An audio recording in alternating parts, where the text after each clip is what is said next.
Madam, मैं इस सवाल को हल कर सकता हूँ, मुझे एक मौका दीजिए। जब हम जैसे बड़े बड़े टीचर इस सवाल को हल नहीं कर पाए तो ये गरीब फटे कपड़े पहना हुआ कचरा बीनने वाला इसे कैसे सही कर देगा? अरे जाकर कचरा बीन, ये तेरी बस की बात नहीं है। जिस बच्चे को देखकर लोग कचरे वाला समझकर दूर भागते थे, उसी 10 साल के बच्चे ने वो गणित का सवाल हल कर दिया जिसे आईआईटी के टॉप प्रोफेसर भी 20 साल से नहीं सुलझा पाए थे। लेकिन जब प्रोफेसर राघव मल्होत्रा ने उस बच्चे के हाथ देखे तो उनकी दुनिया हिल गई। उन हाथों पर वही निशान था जो उनके खोए हुए बेटे के हाथ पर था। आखिर कौन था ये रहस्यमय बच्चा और क्यों लड़के को देखकर प्रोफेसर के होश उड़ गए? सुबह के 6 बजे थे और दिल्ली का सबसे महंगा सेंट जेवियर इंटरनेशनल स्कूल अपनी चमकदार दीवारों के साथ खड़ा था। यहाँ सिर्फ अमीरों के बच्चे पढ़ते थे, जिनके पास करोड़ों की संपत्ति थी। स्कूल के गेट पर मर्सिडीज, बीएमडब्ल्यू और ऑडी की कतार लगी रहती थी। लेकिन आज कुछ अलग था। स्कूल की मुख्य दीवार के बाहर कूड़े के ढेर के पास एक 10 साल का लड़का खड़ा था। उसका नाम आदित्य था, लेकिन ये नाम उसे किसने दिया था ये वो खुद भी नहीं जानता था। उसके कपड़े इतने फटे और गंदे थे कि लोग उसे देखते ही अपनी नाक पर रुमाल रख लेते थे। उसके बाल बिखरे हुए थे, चेहरे पर मिट्टी और कूड़े के निशान थे। उसके पैरों में एक हरी और एक नीली चप्पल थी जो शायद किसी कूड़े के डिब्बे में मिली होंगी। लेकिन अगर कोई ध्यान से देखता तो उसकी आंखों में एक अजीब सी चमक थी, जैसे आसमान के तारे रात में चमकते हैं। आदित्य रोजाना यहां आता था कूड़ा बिनने के लिए। उसे प्लास्टिक की बोतलें, डिब्बे और कागज इकट्ठे करके रद्दी वाले को बेचने पड़ते थे ताकि 2 वक्त की रोटी मिल सके। वो कहां से आया था, उसके माता पिता कौन थे, ये किसी को नहीं पता था। वो शहर के बाहरी इलाके में एक पुराने बस अड्डे के पास रहता था, जहां बेघर लोगों की एक छोटी सी बस्ती थी। लोग उसे पागल समझते थे क्योंकि वो अक्सर जमीन पर लकड़ी के टुकड़े से अजीबोगरीब निशान बनाता रहता था। वे नहीं जानते थे कि वे निशान गणित के सूत्र थे। आदित्य को नहीं पता था कि गणित क्या होती है, लेकिन उसका दिमाग संख्याओं की एक अजीब भाषा समझता था। जब वो कूड़े के ढेर में काम करता था तो उसे बोतलों की संख्या में पैटर्न दिखाई देते थे। जब वो आसमान देखता था तो तारों की स्थिति उसे किसी गुप्त संदेश की तरह लगती थी। स्कूल के अंदर आज खास हलचल थी। प्रोफेसर राघव मल्होत्रा दिल्ली के सबसे नामी गणितज्ञों में से एक थे। वे आईआईटी दिल्ली से पढ़े थे और उन्होंने अमेरिका में भी काम किया था। लेकिन उनके जीवन में एक ऐसा दुख था जिसने उन्हें तोड़ दिया था। 8 साल पहले उनका 2 साल का बेटा एक मेले में खो गया था। उसका नाम भी आदित्य था। प्रोफेसर राघव मल्होत्रा और उनकी पत्नी नंदिनी मल्होत्रा ने हर जगह तलाश किया था। पुलिस, मीडिया, प्राइवेट जासूस सबकी मदद ली थी, लेकिन आदित्य का कोई निशान नहीं मिला था। इस दुख ने प्रोफेसर को इतना कठोर बना दिया था कि वे अब बच्चों से प्यार से बात भी नहीं करते थे। वे सिर्फ गणित में खुद को डुबो देते थे और दिन रात कठिन सवालों को हल करने में लगे रहते थे। आज प्रोफेसर राघव मल्होत्रा एक खास चुनौती लेकर आए थे। वो एक ऐसा सवाल था जिसे वे पिछले 20 साल से हल करने की कोशिश कर रहे थे। यह सवाल फर्मेट के अंतिम प्रमेय और क्वांटम गणित के सिद्धांतों को जोड़ता था। इसे अंतर्राष्ट्रीय गणित समुदाय में मल्होत्रा का असंभव समीकरण के नाम से जाना जाता था। प्रोफेसर ने इस सवाल पर अपनी पूरी जवानी लगा दी थी, लेकिन अभी तक वे इसका समाधान नहीं निकाल पाए थे। आज वे इस सवाल को अपने सबसे होनहार छात्रों के सामने रखने जा रहे थे, ना उम्मीद में कि कोई इसे हल कर देगा, बल्कि इसलिए ताकि बच्चे समझ सकें कि गणित कितनी गहरी और रहस्यमय है। कक्षा में सन्नाटा था। सभी बच्चे जानते थे कि जब प्रोफेसर राघव मल्होत्रा इतने गंभीर मूड में आते हैं तो कुछ बड़ा होने वाला है। उन्होंने धीरे धीरे ब्लैक बोर्ड पर सवाल लिखना शुरू किया। पहले कुछ साधारण संख्याएं लिखीं, फिर जटिल चिन्ह, फिर ऐसे फॉर्मूले जो किसी दूसरी दुनिया की भाषा लग रहे थे। 15 मिनट तक वे लिखते रहे। जब वे रुके तो पूरा बोर्ड अजीबोगरीब निशानों से भर गया था। बच्चे हैरानी से देख रहे थे। कुछ को तो समझ ही नहीं आ रहा था कि ये गणित है भी या कोई जादुई मंत्र।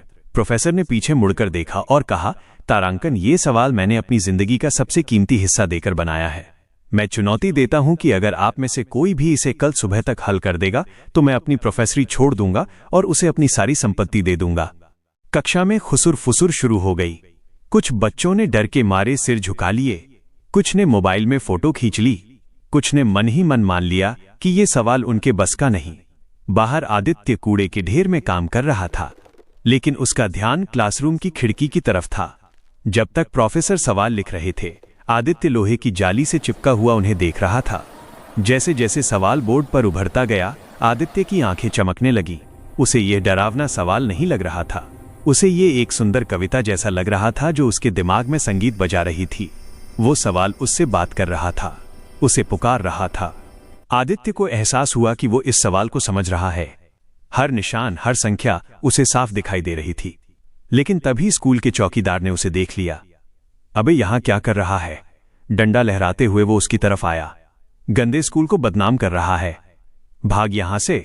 आदित्य डर गया और वहां से भाग गया। लेकिन वो सवाल उसके दिमाग में घर कर गया था। रात के 11 बजे थे। शहर की रोशनियां धीरे धीरे बुझ रही थीं। लेकिन आदित्य की आंखों में नींद नहीं थी।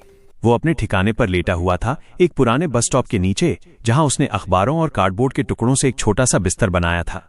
उसके पास न कोई तकिया था, न कंबल। सर्दी में वो अपने फटे कपड़ों में ही ठिठुरता रहता था। आज भी पेट में भूख के मरोड़ उठ रहे थे, क्योंकि उसे 2 दिन से सिर्फ एक रूखी रोटी मिली थी। लेकिन भूख से भी ज्यादा तेज उसके दिमाग में वो सवाल गूंज रहा था। वे निशान, वे संख्याएं, वे फॉर्मूले, सब कुछ उसकी आंखों के सामने नाच रहा था।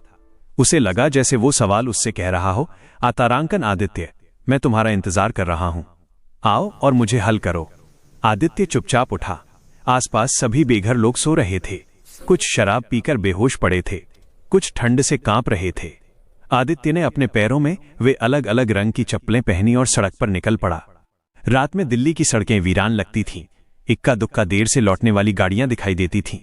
आदित्य तेजी से स्कूल की तरफ भागा। उसके दिल में एक अजीब सा जज्बा था। वो नहीं जानता था कि ये क्या है, लेकिन वो जानता था कि उसे वो सवाल हल करना है, जैसे यही उसकी जिंदगी का मकसद हो।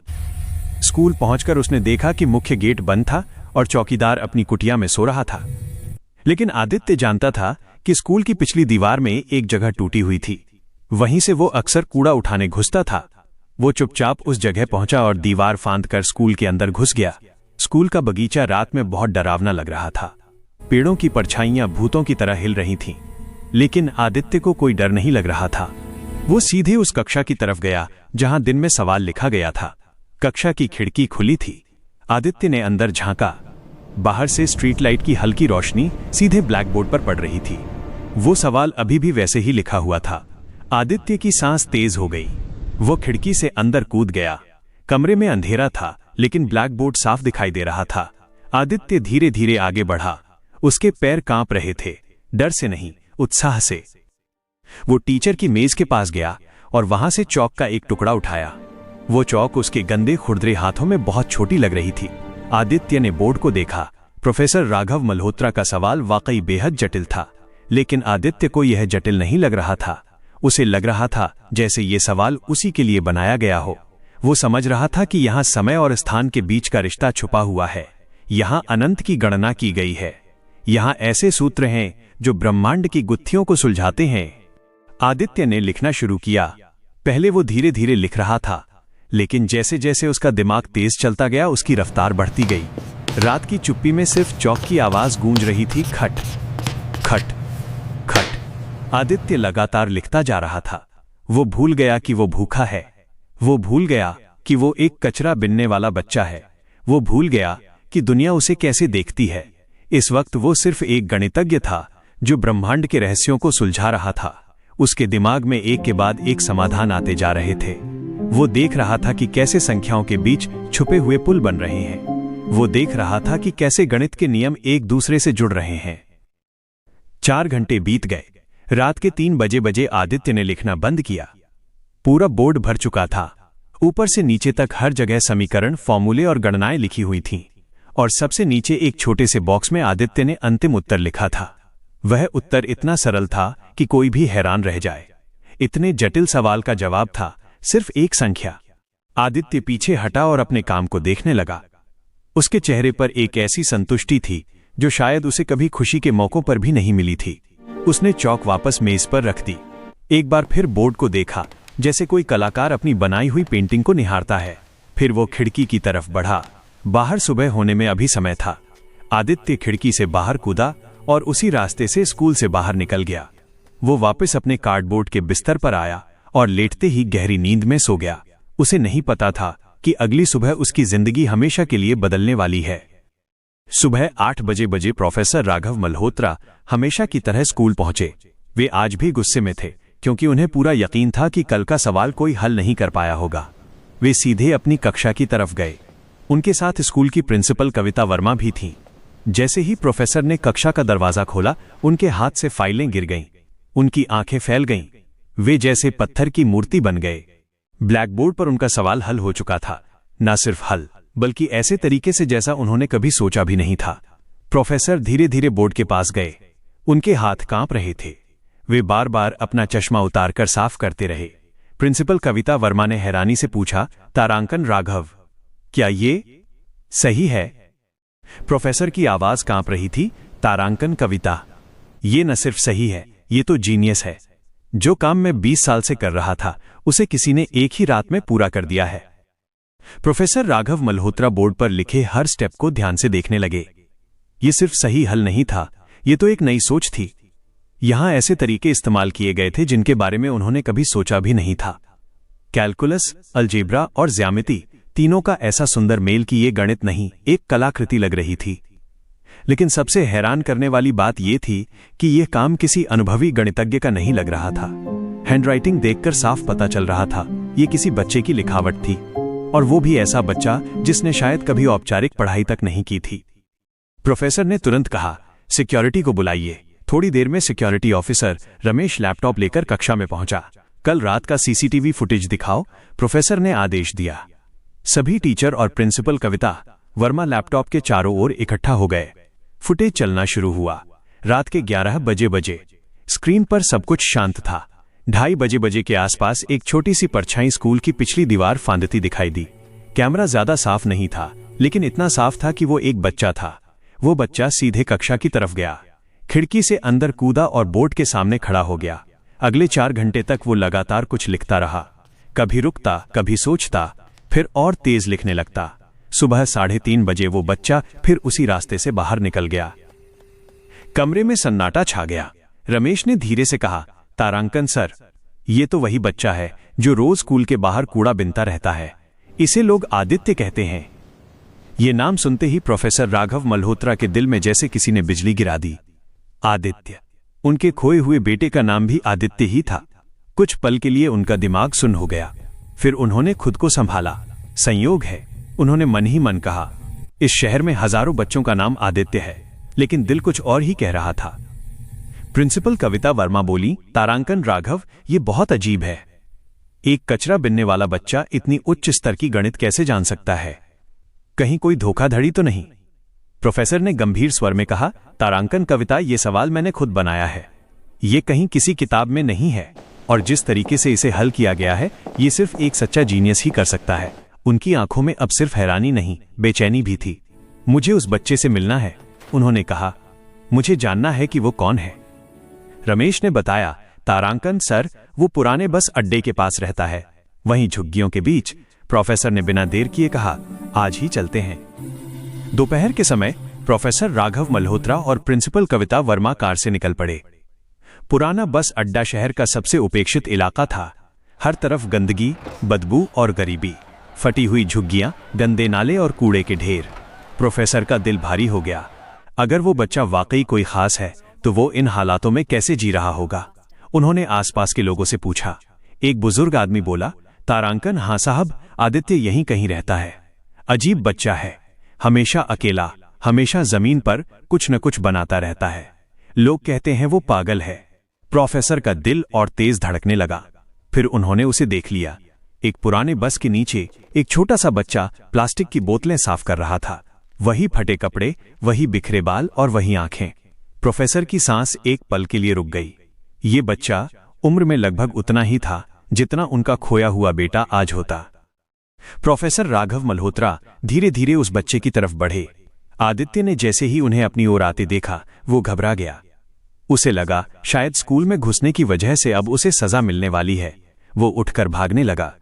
रुको, प्रोफेसर ने तुरंत कहा, लेकिन उनकी आवाज में डांट नहीं थी, प्यार था। डरो मत बेटा, उन्होंने धीरे से कहा, मैं तुम्हें कोई नुकसान नहीं पहुंचाऊंगा। आदित्य रुक गया। वो डरा हुआ था, लेकिन उसकी आंखों में एक अजीब सी पहचान भी थी, जैसे वो इन आंखों को कहीं पहले देख चुका हो। प्रोफेसर आदित्य के सामने घुटनों के बल बैठ गए। तुम्हारा नाम आदित्य है ना? उन्होंने पूछा। आदित्य ने धीरे से सिर हिला दिया। तुम ही थे जो कल रात स्कूल में गणित का सवाल हल करके गए थे। आदित्य का डर और बढ़ गया। उसकी आवाज कांप रही थी। तारांकन साहब, मैंने कुछ नहीं चुराया। मैंने बस उस सवाल को ठीक किया था। वो मुझे परेशान कर रहा था। ये सुनते ही प्रोफेसर का दिल पिघल गया। उन्होंने आदित्य के कंधे पर हल्के से हाथ रखा। बेटा, तुमने कुछ गलत नहीं किया है। उल्टा तुमने ऐसा काम किया है जो बड़े बड़े लोग सालों में नहीं कर पाते। आदित्य चुप रहा। मुझे बस ये बताओ, प्रोफेसर ने पूछा, तुमने ये गणित कहां से सीखी? आदित्य ने मासूमियत से कहा, तारांकन साहब, मैंने कहीं से नहीं सीखी। मुझे बस संख्याएं समझ आती हैं। जब मैंने सवाल देखा तो ऐसा लगा जैसे वो मुझसे बात कर रहा हो। प्रोफेसर समझ गए यह बच्चा साधारण नहीं है। लेकिन उनके दिल में एक और सवाल था, एक ऐसा सवाल जो उनके पूरे अस्तित्व को हिला सकता था। उन्होंने हिम्मत करके पूछा, आदित्य, तुम्हें अपने माता पिता के बारे में कुछ याद है?